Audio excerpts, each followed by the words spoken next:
Japan's doing a couple of things. One is to double down on its security alliance with the United States, which is the cornerstone of Japan's security.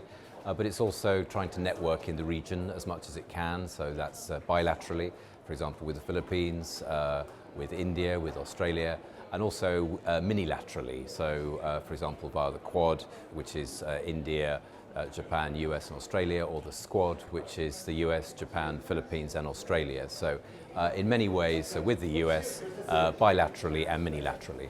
So one of the interesting points in Secretary of Defense Hegseth's speech this morning was his observation that it's going to be difficult for countries to tack towards China economically and the US in terms of security. So what in effect Secretary of Defense Hegseth was doing, talking about decoupling, if you like. So, and that applies to Japan, South Korea, some of the other US allies in the region. So the US is trying to use economic policy to push its agenda in the region.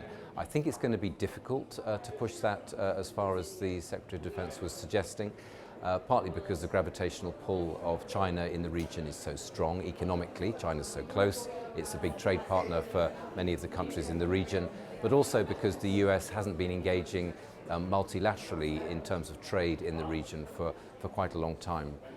President Trump in his first administration pulled the US out of the TPP. President Biden didn't take the US into his successor CPTPP. So I think this is going to make it difficult, but obviously the decoupling threat is something that none of the countries in the region really want to have to do.